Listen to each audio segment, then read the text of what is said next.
Rise and shine. It's time to get the day started with the Farm2Table Direct Show Morning Edition, the morning show of record for the Homestead community.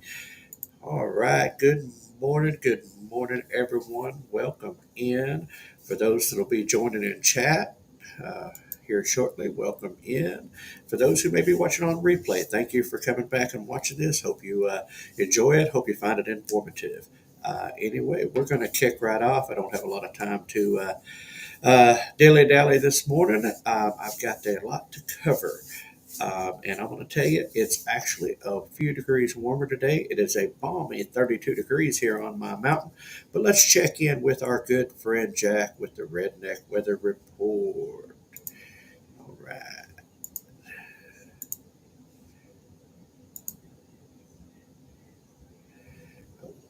And we got a southern wind that makes it feel like. Can you see God?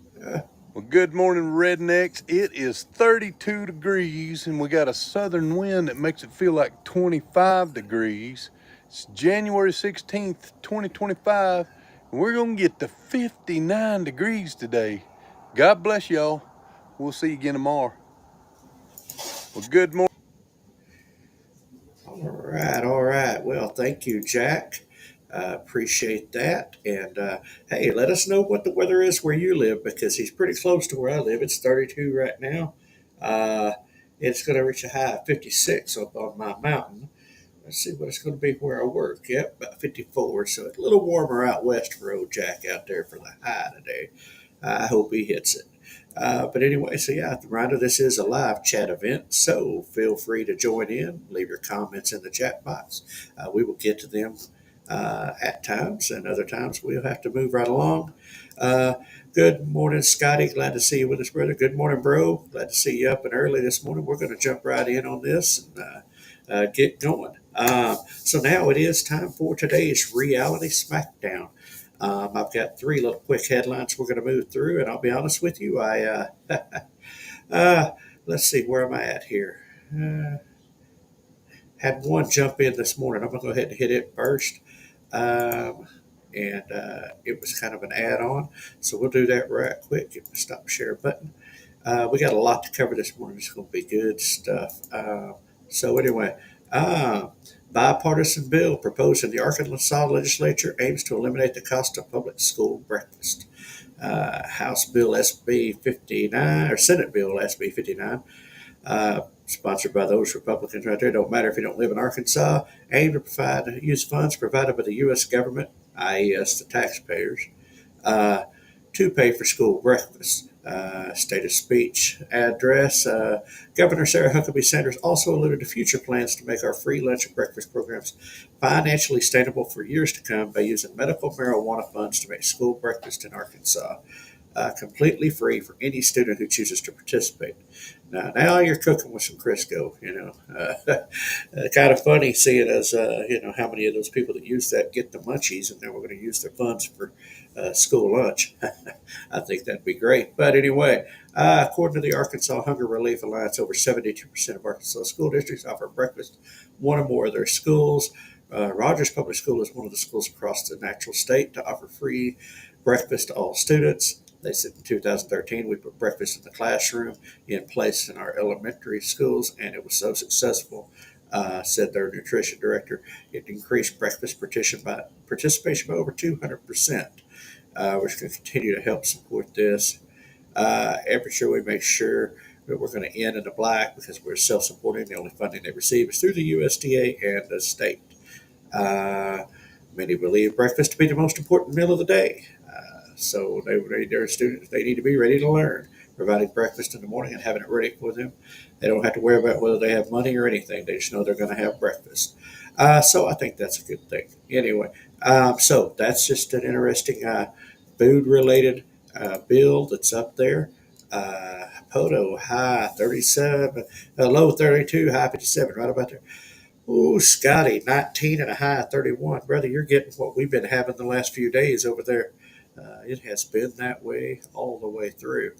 Anyway, let's see. So, next up on the old headline for today, and for once, they had the USDA, or the FDA rather, halfway got something right. FDA bans use of red number 3 in food ingested drugs. FDA has authorized for red number 3, anyway, revoked authorization for red number 3 over potential health risks based on comprehensive review of scientific studies. Now that part sounds good, great. January 15th, that was yesterday. The red number 3, pharmaceuticals, health concerns. Anyway, it's been under scrutiny.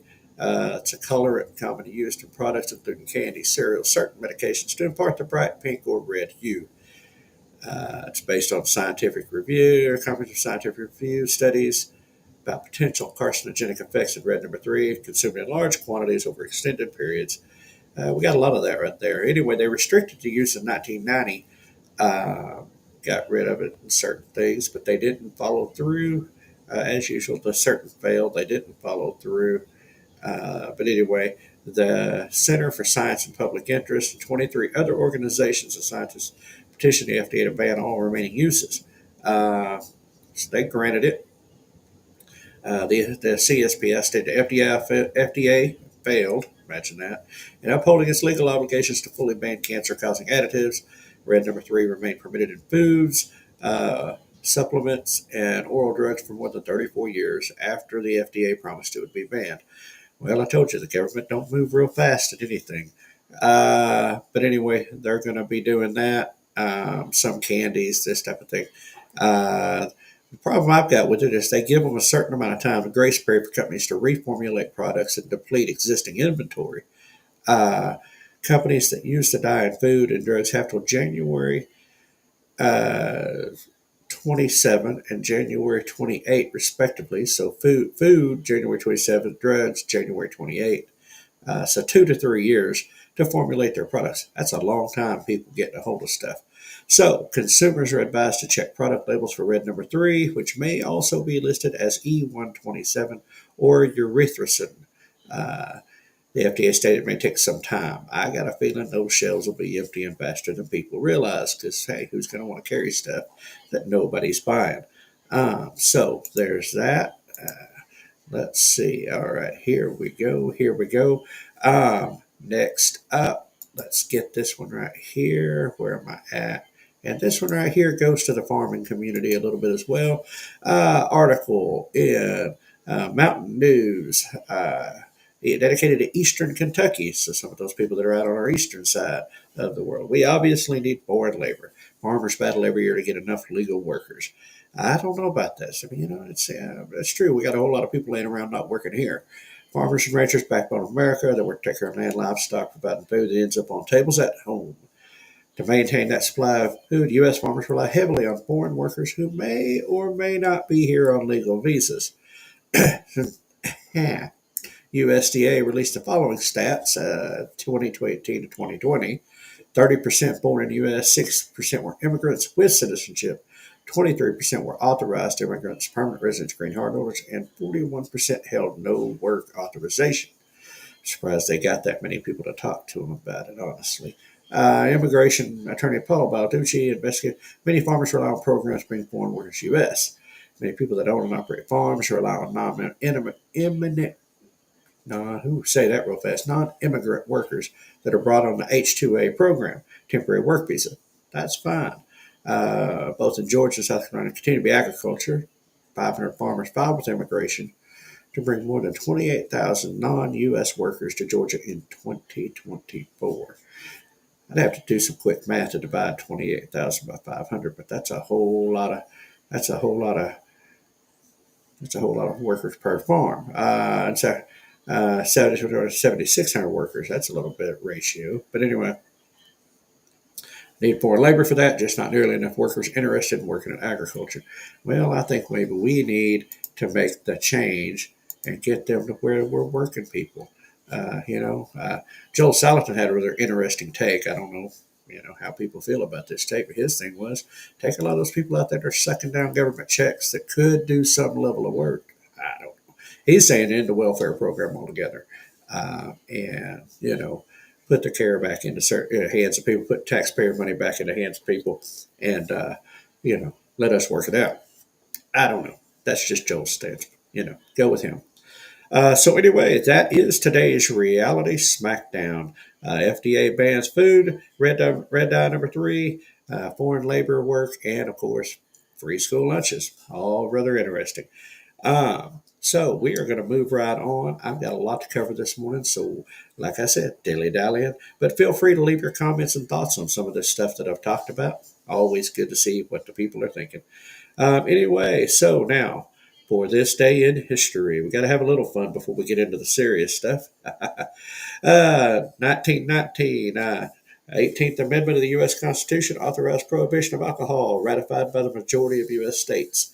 Yeah, talking about not having fun. But anyway, that we see that didn't work out too well. They repealed that later on because, well, we had rampant crime, the moonshiners, the rum runners. Well, rum runners were in that, but bootleggers were all over the place. So, interesting period of history, but another obvious government fail. But anyway, 1939 on this day, newspaper comic strip Superman debuts. Man, Superman's old. Anyway, 1941, U.S. Vice Admiral Bellinger warns of an assault on Pearl Harbor. 12 months later, he was right. Less than, but anyway, sadly. But again, another case of people ignoring, those who know what's going on. It's been going on forever. Speaking of the World War II, 1945, Adolf Hitler on this day moves into the Fuhrer bunker, his underground bunker in Berlin, where he lives until his suicide, April 30th. Some say he did, some say he didn't. You be the judge. History tells us. One thing it was written, and there's been a lot of speculation. He went to South America, but anyway, I don't know. 2002, we're going to jump in time here. UN Security Council unanimously establishes an arms embargo and freezes the assets of Osama bin Laden, Al Qaeda, and the members of the Taliban. Yahoo! Now we just give them billions and billions of U.S. dollars and leave military equipment all over the place and an air base and everything else. My, how times have changed in 20 years. Anyway, 2003, on this day, the Space Shuttle Columbia takes off for missions STS-107, which would be its final one. Sadly, Columbia disintegrates 16 days later on reentry, marking the second tragedy of Space Shuttle and the program in NASA. But anyway. We are going to take a quick little break. I have been moving and cooking, and we got a lot more to do. So we will be right Hey, coffee lovers, back. Want the freshest, tastiest brew? Say hello to Farm2Table Direct Coffee.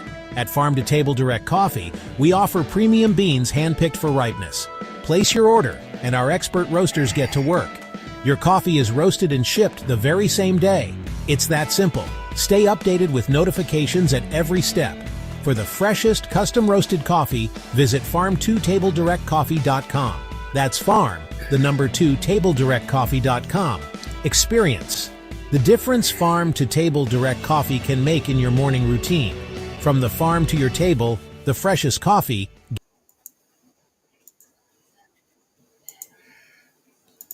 All right. Farm-to-Table Direct Coffee in your cup. Freshness guaranteed. Indeed, indeed. All right, let's jump right into today's headline. Today's topic point. Oklahoma landowners are fighting mad. You heard me, that's right, they are fighting mad. Big fights in Oklahoma help farmers, ranchers, homesteaders, and landowners in at least 2 states that I can promise you about, and we'll get into this right now. Let me tell you where this started. It started last night. Of course, I've got a lot of things that help me find news and headlines and stories, and I was searching, and I come across one newspaper article that led me to a second article, and then all of a sudden now I'm digging down a rabbit hole in the process of those 2 articles to stumble on a second thing. So this is actually a 2-part thing to do with Oklahoma, with farmers, landowners, etc. 2 separate issues, but man, leading right down the same road. And it's just down about land rights. It's about eminent domain. It's judicial overreach, government overreach, and some of our thoughts on that. And I'm going to get right into this. So I'm going to start with the article that got me going here. This is an opinion piece in the Oklahoman. Putting America first starts with protecting. Oklahoma. It is. I forgot. I'm jumping right off. Forgot to hit the wrong button here. Yeah, I tell you what, it's that kind of. Uh, Here we go. All right. Make sure that is sharing out. That is sharing out. Good deal. Let's get that right where you can see that. Putting America first starts with protecting Oklahoma farmers and ranchers. I would say putting America first starts with protecting farmers and ranchers. Doesn't matter what state, but for the case of this, it is Oklahoma. Brent Boland, a guest columnist, it's an opinion piece. Anyway, said the hopeful nation's leaders recognize these very real threats facing our family farms and takes actions. Cock-a-doodle-doo, look at that rooster. Anyway, animal ag is cornerstone of Oklahoma economy, along with other states. Our state's farmers and ranchers serve as leading producers of the beef, pork, and poultry, feed families both here in Oklahoma and all across the nation. True. So their job goes far beyond putting food on the table. True. Safeguard the future of our country by delivering safe and resilient domestic food supply. Protects Americans from relying on foreign imports and being vulnerable to global disruptions.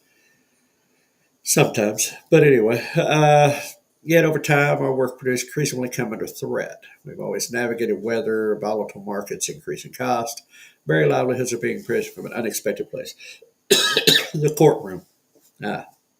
Ag producers in other states have dealt with targeting litigation for years, and now it has arrived in our own backyards.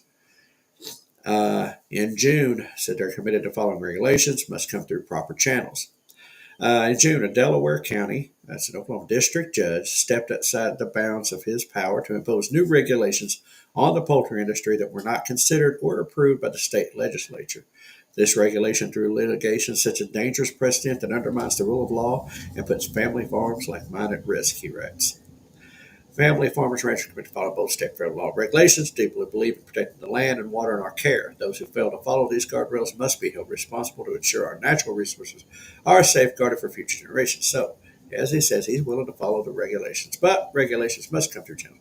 Legislative, administrative rulemaking process where policies are thoroughly debated and vetted.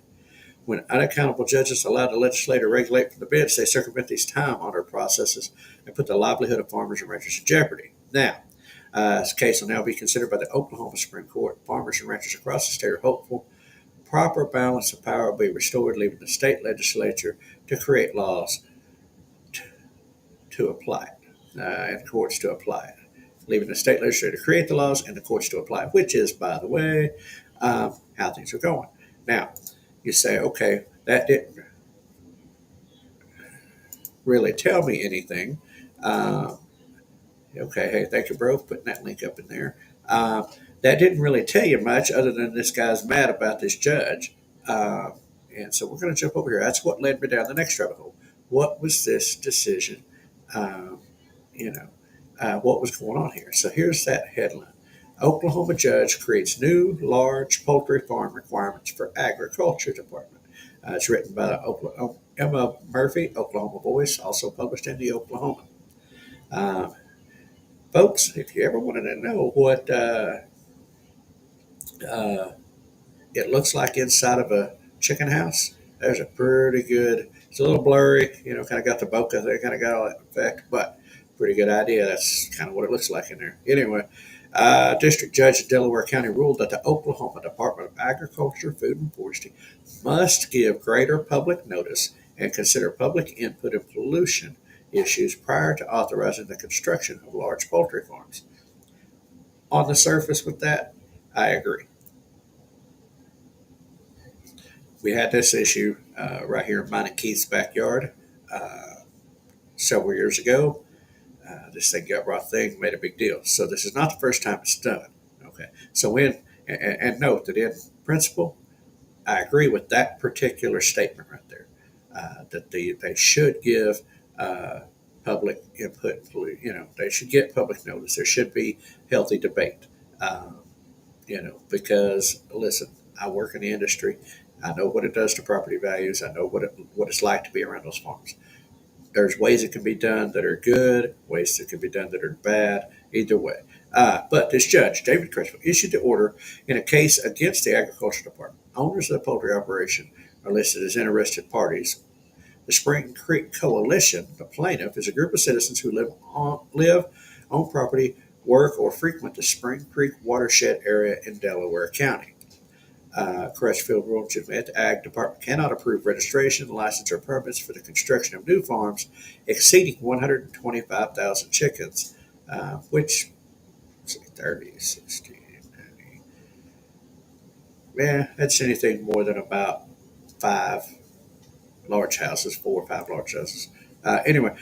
Chickens until the agency has met new requirements. The department must give written notice to landowners within 1 mile of the proposed facility, 90 days prior to construction. The notice should include the size of the facility, number of chickens, and instructions to request a public hearing on concerns, among other items. Again, I agree in principle. 2 public notices must be published in local newspaper containing similar information. Again, I agree in principle. The Ag Department must also provide meaningful consideration of public concerns surrounding environmental effects that facility may have on air and water sources. Again, I agree in principle. Spring Creek Coalition alleged Arkansas that the Ag Department, violated due process by not allowing ample opportunity for public input on the construction of large farms. Now you see this right here. That's their allegation. In its judgment, Crutchfield Court found that the department didn't adequately inform Spring Creek of their due process rights to address their grievances. Right now, we're in the judge's wheelhouse. That's his decision. The court further finds the department's treatment of Spring Creek as protest letters to be deceptive, made with the intent to deny the plaintiff and his members due process rights, including the right to notice and right to be heard. He wrote in his judgment. Again, right here, he's in the judge's wheelhouse. I agree with him on that. That's where he's at.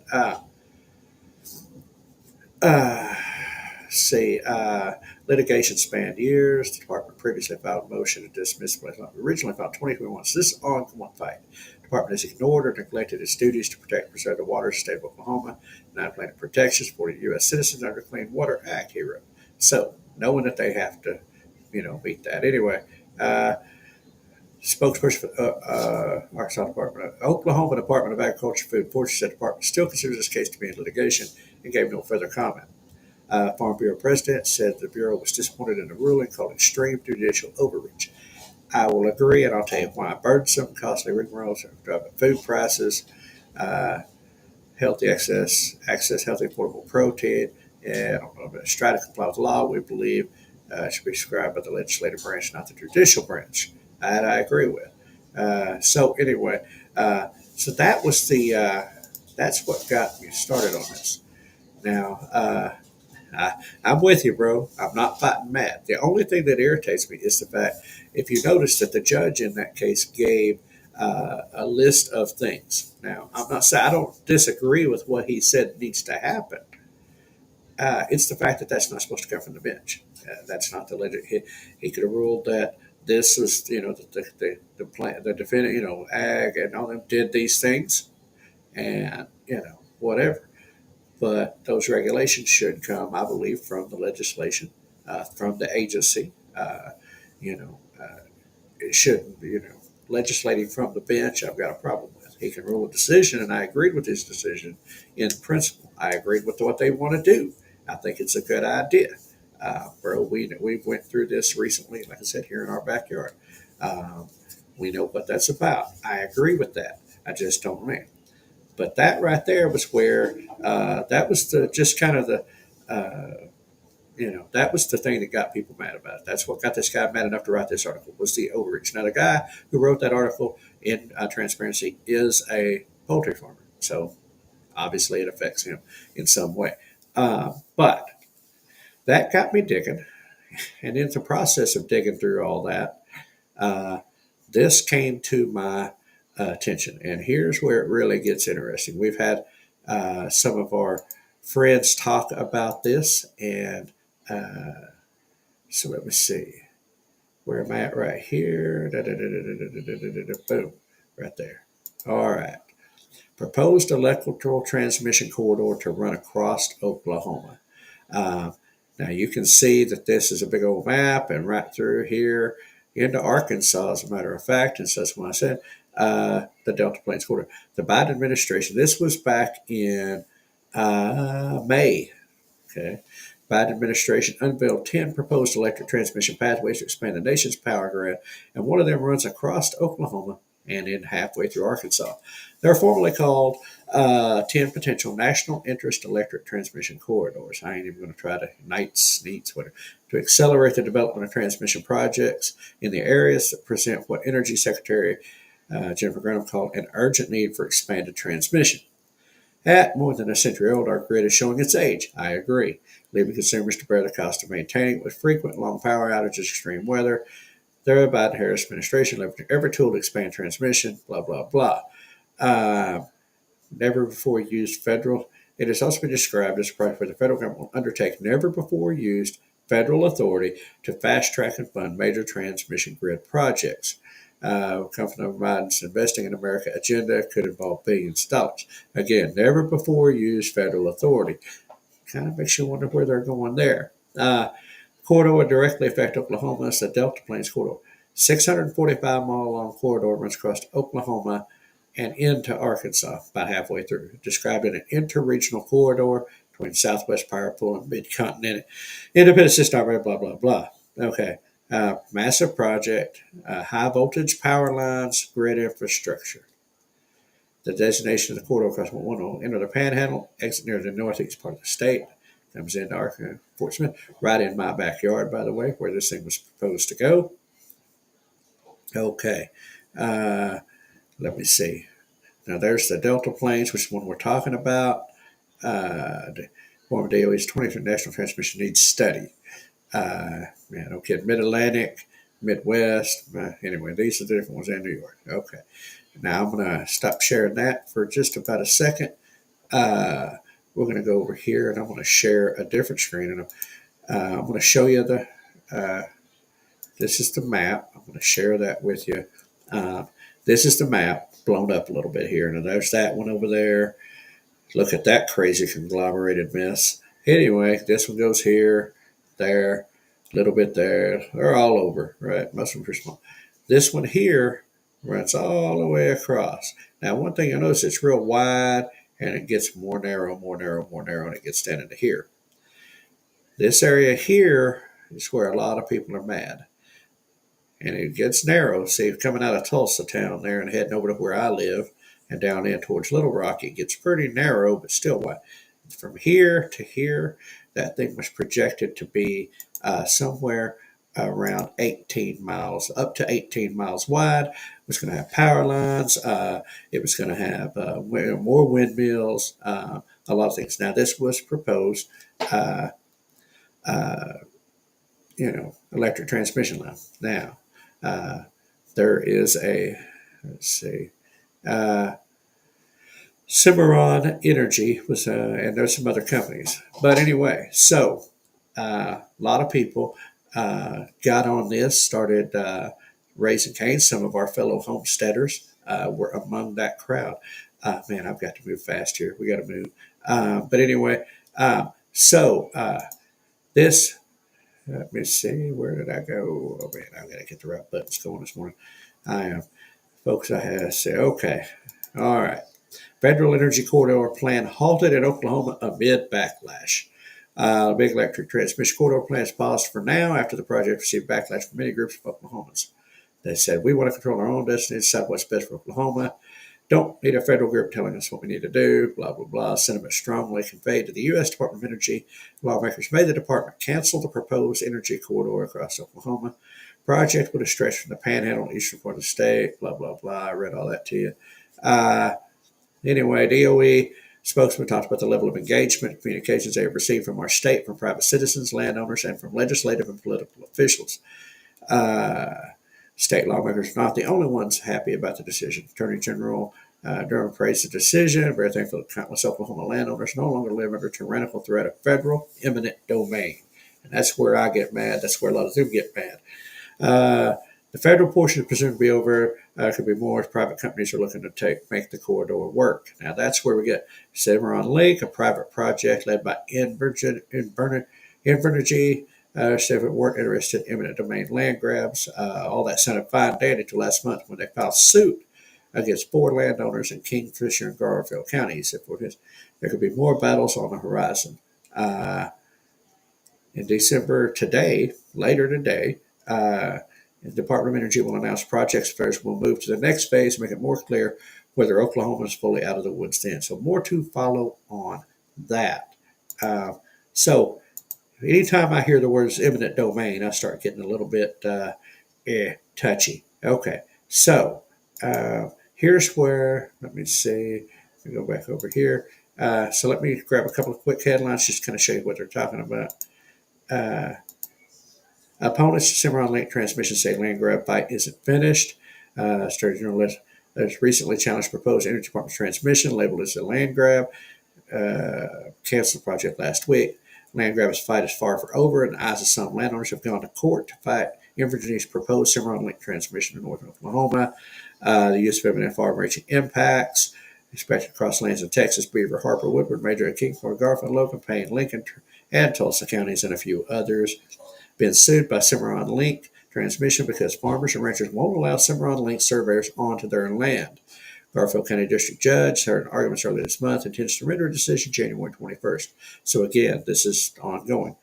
Okay, it's what it seems to be. Now, let's go back over here. Let's see. Is that one? All right. Yep, that's that one. Make sure I get my headlines right because I'm moving quick through this. Okay. Boom. All right. Now, this was from the Duncan Banner. Anyway, Cimarron Link drops lawsuit against landowners. December 26, 2024 is when that came out. Attorneys representing Energy have dropped their legal action against several families in Garfield County. Reason is, I think, it's because, well, DOE said they're not coming through here. But we will see. Liebhart family is dismissed without prejudice. They could refile later. So anyway, they're saying basically what the argument was here, and I'm going to go on and get back into that. Let's see. No, I can't. We want to come back here. What that big lawsuit was over, yeah, it's just more canceling. Okay, I'm not even going to go into those. We got to move real quick. I'm over on time again this morning. Anyway, what it boiled down to was this Cimarron Link, this Envergy, was sending their survey crews out to see where this corridor was at. And they were entering properties without the property owner's permission to conduct these surveys, and people were getting mad about it. Now, we know our good friend Dutch up there at Keeping It Dutch, and we know how he feels about people coming on his land, government or contract or whatever, without permission, and I think everybody's right to feel that way. They were saying, these landowners were saying, you didn't ask me, you ain't got permission to be here. And so they went to court and said this. Well, the energy company was saying that, they have the right to come in and do this under these laws and under certain regulations, even though the corridor hadn't been fully approved, even though eminent domain hadn't been used.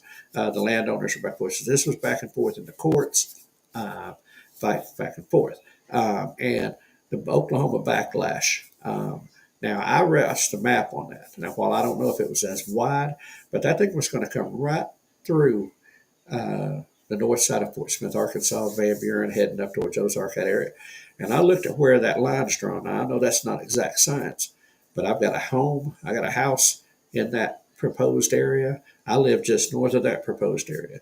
Now, for those who've never been under high energy, the huge power lines, nothing can grow under those things. They have to, and the easement on that thing is monstrously wide. Lots of studies out there over the possible, ill side effects of those high strength power lines. Now, I agree we got to have grid. I agree that we've got to have power. Now, whether those are going to be in the air, whether those are going to be in the ground, I don't know. But what I do know is that that proposed link over in Oklahoma was huge. That area they were talking about. And there's another couple of areas they had talked about going. And like I said, a lot of our Homestead community upset. Of course, we know the windmills. Honestly, I've looked at them. They do way more damage. They burn more oil. They burn more. It's incredible how inefficient they are, how environmentally not cool they are. But this was about, land rights and the fact of grabbing up land. I understand we need grid and electric, and I think it can be done, and I think it can be done with consideration. But when you have these private companies, and that's the whole thing, you got these private companies coming in and trying to overreach authority that, like their government or their some, they've got this major authority, and these are private companies who stand to profit big time from this category and just trying to tread over people and the Oklahoma farmers. Now, what's the moral of this? Enough people, when you have something going on, if we the people stand up with a loud voice, if we fight back, if we get our legislators, our representatives involved, and they're actually representing our interests, and you get that on board, you can stand up to power. You can stand up to these private organizations, and you can make things happen. So that's what I took out of that. And listen, if I had a property like that, it's happened all around where I live, where things got done on eminent domain. We had an elementary school. A guy fought it tooth and nail because it was going to take his property. Yep, there you go, private-public partnerships, brother. And that's what's going on. That was what was happening. And now, the judge was going to rule. I mean, he may still come out with a ruling on it here in a few days, but and I will try to keep up with that. But fortunately, they dropped a lawsuit. The Department of Energy at the federal level, they heard there was enough pushback, there was enough whatever, that they just scrapped the project. As of for now, they've tabled it. So, so what that tells me is that those people. Now, what did disappoint me is I went over on the Arkansas side of the border to try to find any kind of news headlines, any kind of anything, and I found one, and it required a subscription to read it, so that didn't happen. But anyway, I found only one thing in the news that popped up on the internet about this, and that bothered me, that Arkansans were not getting involved or aware, even maybe. Again, another thing is a lot of those people, they became aware through word of mouth and stuff. Same thing, not really being very, how should we say it? There was a lot of people spreading the word, or it might have gone unnoticed. But now, when people start traipsing around on people's land, doing surveys and everything, tends to draw attention. And, we had discussions about this all the way back in September at the Oklahoma Homestead Rendezvous. I was in discussion with people about it, and there were people, some were upset, some were, hey, I'll take the money. If they offer me money to use my land, good luck to them, but I've been to the western part of where the windmills are, and not only is it, like I said, they're ugly, they're huge, they take up land, they make land useless, they kill birds I don't know how often, they burn, the oils. I mean, they're just totally inefficient. Anyway, I wouldn't want them around where I live, and I wouldn't want them on my property. But the main thing about there is these private companies and these government agencies just doing what they want to do, and people can push back. And Oklahoma has pushed back and possibly saved who knows how many acres of farmland, ranch land, and resident, even land where people live, and have stood up to the rights and stood up for their rights. And but then we had same thing. We had judges giving overreach down here, and we got people fighting back on that. So we will see what happens there. I'm going to get on out of here, folks. We're going to wrap this up. I'm going to go real quick. Feel free to leave comments. If you're not even in here in chat, you want to leave a comment on it. Glad to hear what you think about it. Anyway, my dog just came in. Good morning, dog. So anyway, better read those contracts. Got a good deal for the people. That is right. Absolutely. If they come in, read. Get a lawyer to read, in fact. But anyway, upcoming events real quick. January 18th and 19th. That is this weekend. Western Reserve Homestead Summit, Lake Park Farm Park, Metro Park Farm Park, Kirtland, Ohio. 18th, 19th, Western Reserve Homestead Summit. March 21st, 22nd, Okie Homestead Expo, Mays County Fairground. Tickets are on sale now. Pryor, Oklahoma. We're about 63 days away from that. It's counting down, bro. Anyway, the Shindig Ozark Living Expo, April 25th, 26th. Jasper, Arkansas at the Newton County Fair and Rodeo. That one's coming up soon for those in Arkansas. And, of course, Homesteaders for America Conference 2025, Front Royal, Virginia. tickets on sale now. These do sell out quickly. I know they're well over halfway sold through. And so get out there, get your tickets to that. There will be more events coming up, more places we're going to be. So that is a wrap for today, folks, here on the Farm to Table Direct Show Morning Edition. Thanks for joining. Thanks for staying with me as we explore the headlines and stories impacting our world for now and in the future. If you enjoyed today's show, don't forget to hit that like button, share it with your friends, subscribe to our channels on Facebook, YouTube, X, and Rumble. It is the best way to stay connected and help grow the conversation about food, farming, and community. Until next time, keep your roots deep and your vision growing. Good food starts with great people. And remember, as this illustrated, we are stronger together. Be a blessing to someone today, and we will see you on the other side. Also, look down in the description. And Cabral just put it in the he just put it in the comments right there. On our in the description down here, there is how to find and source local food. There's links down there. Follow that out if you're looking for local food.